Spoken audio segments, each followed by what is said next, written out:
முதல் இருந்ததும் நாங்கள் கேட்டதும். ஆமா, நாங்க கேட்கிறோம், இயேசுவை கேட்டோம்.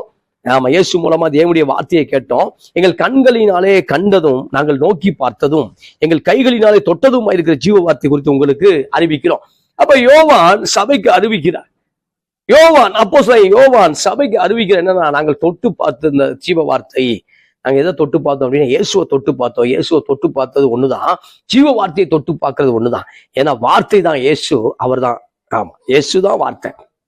அப்ப யோவான் 1ஆம் அதிகாரத்துல சொல்லும் பொழுது, ஆதி முதல் இருந்தது, நாங்கள் கேட்டது, எங்கள் கண்களினால கண்டது, நாங்கள் நோக்கி பார்த்தது. அப்ப கிறிஸ்துவுக்கு மிகவும் பிரியமான அன்பு சகோதரா, பிரச்சனை வரும்பொழுது நாம் நோக்கி பார்க்க வேண்டியது திருவசனத்தை. போராட்டங்கள் வரும்பொழுது நாம் நோக்கி பார்க்க வேண்டியது திருவசனத்தை.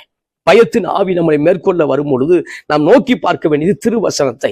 அசுத்த வல்லமைகள் நம்மை மேற்கொள்ள வரும் பொழுது, பாவ செயல்கள் நம்மை மேற்கொள்ள வரும் பொழுது நாம் நோக்கி பார்க்க வேண்டியது தேவனுடைய வார்த்தையை, தேவனுடைய வசனத்தை, தேவனுடைய ஊழியக்காரர்கள் பேசக்கூடிய காரியத்தை நோக்கி பார்க்கும் பொழுது நாம் நிச்சயமாய் வெளியே வர முடியும். அப்படின்னு சொல்லுங்களேன். அப்ப நெடுங்காலமாக ஒருவேளை பாவம் பாட்டி கொண்டிருக்கலாம், இந்த காலை வேளை கர்த்தர் விடுவிக்கிறார்.